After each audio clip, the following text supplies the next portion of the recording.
What's up, everybody? I'm Anthony. And I'm Rachel. This week on Taking Control, Amazon joins the 1 Trillion Club. Spotify raises to #1. And Google Home Assistant goes bilingual. All this and more, live from 1SEO, it's Taking Control. Let's go. Hey guys, welcome to another exciting episode of Taking Control. I'm BJ Berge, and we're going to kick things off with Technologically Speaking. Our hot topic for today is reputation sites. Now, not the fact that reputation sites exist, but the idea that they're being increasingly targeted by ransom hackers.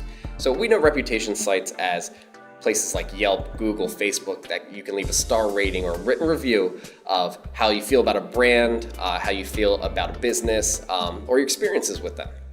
Unfortunately, what's happening here in 2018 and well into the fall as we usher in the new season is they're being targeted by ransom hackers. It's all over the news. Ransom hackers they make fake accounts, or they leverage overseas accounts or people that have no affiliation or have never met the business or brand that you're talking about or that you're portraying online, and purposely leaving negative reviews, things that tarnish your brand. And they do this, they build it up, and then what they do is they turn around to you, the business owner, and say, hey, listen, unless you meet my demands, I'm going to keep it up and tarnish your business. It is an open-ended threat. They ask for things like Bitcoin. They ask for things like money transfers. Needless to say, don't give in. If you guys experience anything like this, seek recourse, seek legal advice.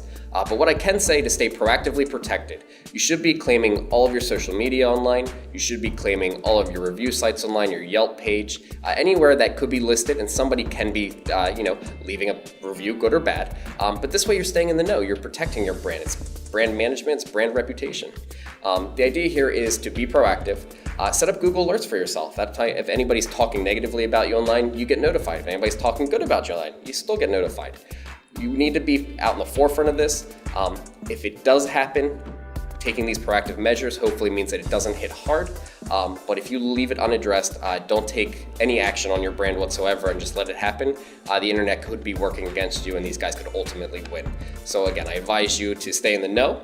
Make sure that if you find yourself in a situation where somebody's asking you for money to stop the onslaught, seek legal advice right away. But yeah, stay proactive and take charge. And with that, I kick off to you guys at the desk. BJ, great stuff on Technologically Speaking. I miss you, but your girl got upgraded. Anthony, what are we talking about today? That's right, Rachel. This week we are talking about a one with a lot of zeros after it. A lot of zeros. $1 trillion. So some of you may have seen earlier this week, Amazon, their valuation actually passed $1 trillion. Which is insane, I think. Not surprising, but a little insane. It's an immense amount of money. And when you look at that triangle right there, with Google, Apple, and Amazon, Apple obviously passed that $1 trillion valuation mark. Amazon now surpassed it with their stocks over $2,000. And really, there's no signs of stopping for this powerhouse. Exactly, and Anthony made a really good point before we started to film, that think of all of their sister companies, baby companies, Zappos, etc. All of those, they all feed into the one grand, I was gonna say grandmama, the big daddy. The big daddy of e-commerce is Amazon, so. That's right, yeah. And there's so many things that spider out outside of Amazon. We obviously are all very familiar with Amazon. When we say there's no stopping, there's been rumors of them getting into pharmaceuticals. There's been rumors of them getting into ticket sales for concerts and sporting events. I'd be about that. That'd be awesome. The concerts that Nikki and I frequent. Get them on Amazon now. So there's been talk of a lot of things that we kind of mentioned in looking at that 110% year-over-year growth. That's where we're saying there's really no signs of stopping. I mean, what they've done over there has been pretty astounding. They're really even getting into the home service side of things now. So to say that they're the second tech giant to cross that $1 trillion mark is certainly not a surprise. And then the final outlier is them opening brick and mortar stores. We heard about the Whole Foods sale and things like that. So Amazon, best of luck. That's right. Taking it over. That's right. So when you've heard of Spotify, you've heard of Pandora, you've heard of SoundCloud. Everybody has their own preference. It seems like to me that Spotify seems to be kind of the favorite. I think definitely the consensus in the office. Everyone has their Spotify going. You can see what they're listening to. Easy to share playlists. Yeah. Doug Plug Thursday. The works. Everybody loves Spotify, but the reason why we're bringing this up this week is that Spotify, for the first time ever, surpassed Pandora in active streamers. The better music streaming system has now reigned supreme. Like Anthony said, active streamers at one point, which I think is not surprising. I know we were talking about it before with the producers Dylan and Nikki, and Dylan made a point that like Pandora is what you listen to when it's just consistent music. Yeah. Spotify is when you just like want to play a hit, you know, like a throwback 1D song. And that's the all right. That's the benefit of Pour one out. Spotify, though, is that you can search a song or search an album and play it. Whereas Pandora, you know, you're creating a station around a song and maybe hoping that it plays. Exactly. Both apps do have paid versions. So there is a Spotify Premium. There is Pandora One, I believe it's called. Ooh, I'm Team Spotify, so. Me too. So, but there is a paid version for Pandora. Obviously, it eliminates ads and those sorts of things. But it was interesting to me that it took so long. So. Yeah, the one thing, not to just keep hyping up Spotify here, Do but it. Spotify does give you the chance to listen to a type of radio. They split it up by genres. I know Right. Alternative Press has their own radio station, podcasts, and things like that. So Spotify is really combining the best of both worlds into one. I'm not surprised it's going. Remember, Spotify initially started as a branch off of Facebook. So Right. they hit the ground running with one of the biggest social media channels. This is not surprising. I'm about it. I just wish they had their student discounts sooner. And to be clear, this is not an advertisement for No, Spotify. We prefer Spotify, but I'm there not is. paid by Spotify. It's unfortunate. Well, it's not unfortunate, but when you think about it, there is Apple Music, there's Spotify, Correct. there's SoundCloud, there's Pandora. Like there are ridiculous. It's almost just like what we see with video streaming, where we've got Netflix, we've got Hulu, we've got Amazon Prime. You know. And talking about video streaming, Hulu and Spotify just combined forces. There you go. Did you know that? So we're faced with all these choices, and obviously people are preferring Spotify since they Yep. clearly surpassed Pandora for that top spot. So. Peace, Pandora.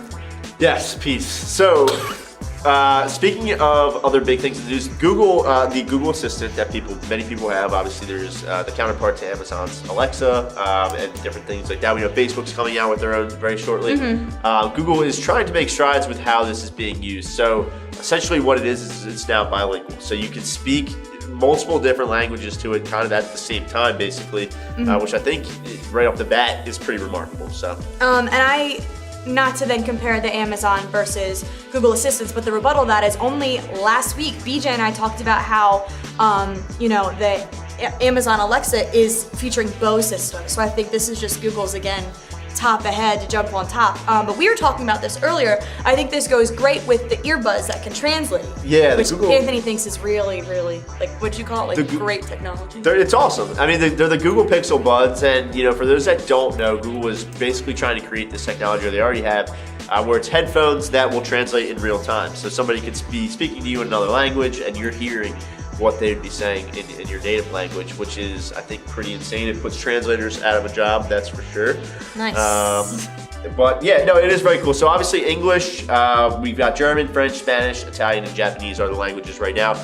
Google has made it very clear that their goal is to make it trilingual. So this is great for households that do like to raise their kids. Bilingual households. Yep, yeah. I mean, if you're raising a kid to speak two languages or whatever it might be, or maybe you speak a little bit of Spanglish, a hybrid, this is a great format. Do you speak Spanglish? I do not.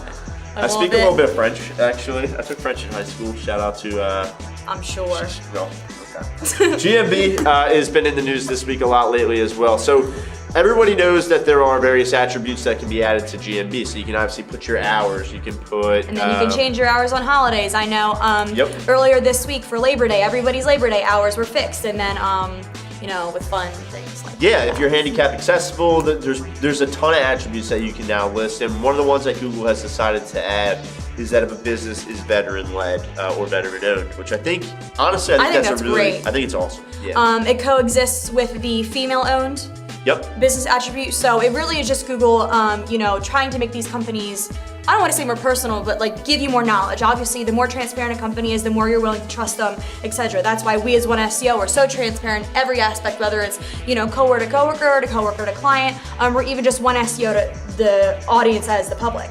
So I think it's a great stride to transparency in business, and then obviously Google is giving you the option, so it just kind of gives Google those hype points. Yeah, and I mean it's weird. I can't say that there's a huge market of people, but obviously there's niches of markets where people like to search for American-made products, or they like to search for and support veteran-owned businesses. So there is a piece of the market where people kind of look and like to filter by I really want to support this veteran-owned company or this veteran-led company or this company that hires veterans. So I think that there's a lot to be said just by this attribute. It might seem very simple, but certainly something that if it's true for your business that you should, I think, throw it on there. Take advantage of it. This was my favorite story. It's just kind of a feel-good story with Labor Day happening this week and Veterans Day coming up soon. We really want to pay respect for those who, worked really hard to save our lives, and what better way than giving them some business. Absolutely. Yeah. So that has been this week's edition of Taking Control, episode 62. Rachel, as always, it's a pleasure, and I'll see you next week. Thanks, guys. Bye.